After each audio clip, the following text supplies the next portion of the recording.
आइए आज तुम्हें एक कहानी सुनाता हूँ मैं, छोटी सी कहानी जो आजकल के समाज में जैसा चल रहा है। देखो, एक बार एक बूढ़ा व्यक्ति ना अपना एक फ़ोन लेकर के वहाँ किसी मोबाइल की दुकान पे गया और बोला कि दुकानदार को दिखाया कि ये देखो मेरे फ़ोन में कुछ कमी आ गई है। तो दुकानदार ना देखता है मोबाइल, पहले अच्छी तरह से उसे चेक करता है, उसके बाद बोलता है कि दादाजी इसमें कोई कमी नहीं है। तो इतना सुनते ही ना उस बूढ़े आदमी की आंखों में आंसू आ जाते हैं। वो उससे पूछता है कि मानता हूँ इसमें कोई कमी नहीं, लेकिन फिर इसमें मेरे बेटे का फ़ोन क्यों नहीं आता। उसकी आंखें, उस बूढ़े आदमी की ना आंखें भर आई कि अगर फ़ोन में कोई कमी नहीं है तो मेरे बेटे का इसमें फ़ोन क्यों नहीं आता। अब वो दुकानदार वो भी सोच में पड़ गया, जवाब दे तो क्या दे।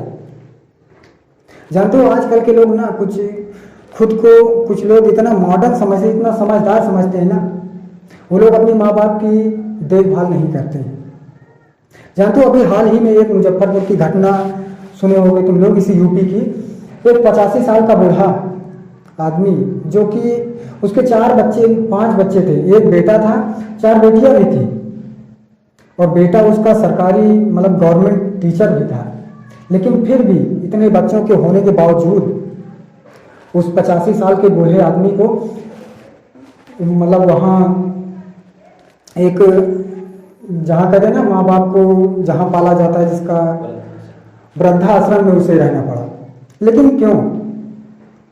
एक चीज ये नहीं समझ में आती कि बचपन में देखो, अगर वो लोग जो माँ बाप अपने भोजन के पहले निवाले को अपने बच्चों की भूख मिटाने के लिए हमेशा पहले उन बच्चों को खिला दिया करते हैं, तो क्या हमारी जिम्मेदारी नहीं बनती कि हम उनके ऐसे समय में, ऐसे जीवन के ऐसे मोड़ पर उनके कांपते हुए हाथों को थाम कर उनका सहारा नहीं बनना चाहिए? क्या उनके साथ हमें इस उम्र में खड़े नहीं रहना चाहिए? कितने शर्म की बात है, सोचने वाली बात है कि हम खुद को इतना ज़्यादा मॉडर्न समझते हैं। जानते हो जब बचपन में लोग भूल जाते हैं कि आज हम अपने बच्चों को पालने में अगर जो मुसीबतें, जो कठिनाई उठा रहे हैं, ये क्यों नहीं सोचते कि कभी हम भी बच्चे थे, कभी हमारे माँ बाप भी हमको इसी मुसीबत के साथ इसी तरह हमको भी पाले होंगे। सोचने वाली बात है। कभी देखो बचपन में जब एक छोटा सा बच्चा रोता है ना, तो उसे कोई भी गोद में ले ले, कितना चुप कराए वो नहीं चुप होगा। लेकिन जब एक माँ उसे आकर ले लेती है बिना कुछ कहे, सिर्फ उसे अपने गोद में ले लेती है, तो बच्चा अचानक ही शांत हो जाता है, चुप हो जाता है। ये जानते हो, ये एक माँ ही ऐसी है, माँ बाप ही एक ऐसे इकलौते इंसान है जो दुनिया में इनके सिवा तुम्हें और कोई प्यार नहीं कर सकता। कभी कभी हमें लगता है कि यार माँ बाप हमें प्यार नहीं करते, आए दिन हमें सुनाते रहते हैं, कुछ ना कुछ हमें कहते रहते हैं। लेकिन एक पिता की डांट में ना, उनके जीवन के उन मुश्किल हालातों में,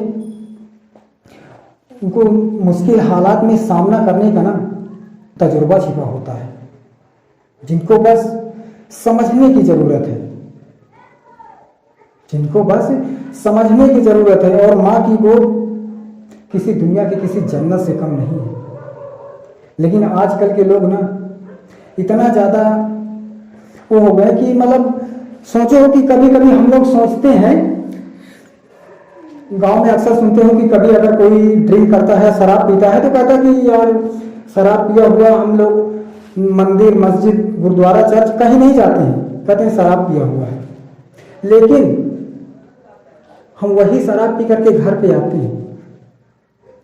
ये कभी नहीं सोचते कि यार घर पे हमें ईश्वर के बारे में, भगवान के बारे में, अल्लाह के बारे में बताया किसने?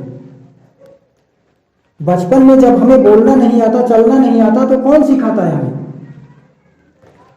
हर एक, पहले किसी भी बच्चे का, किसी भी इंसान का पहले अध्यापक हमारे माँ बाप ही होते हैं।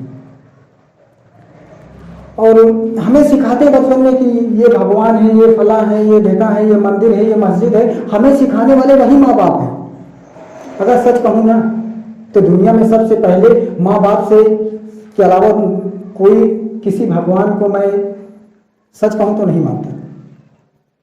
माँ बाप के अलावा सबसे पहले माँ बाप, उसके बाद कोई भगवान। हम मंदिर मस्जिद जाते हैं यार शराब पी के, वहां जाने के लिए लोग हमें मना करते हैं, लेकिन कभी ये सोचो कि जिस घर पे हम जाते हैं शराब पी करके, एक जन्म देने वाली एक माँ और जिंदगी भर सहारा देने वाला एक पिता, एक प्यार करने वाली एक बहन, सहारा देने वाला प्यार करने वाला एक भाई, क्या हमारा घर, जिस घर में इतने सारे लोग रह रहे हो, हमें हमारी देखभाल करने के लिए सब कुछ, क्या हमारा घर किसी मंदिर से कम नहीं है? क्या घर एक मंदिर नहीं होता है जहां हम शराब पीकर चले जाते हैं?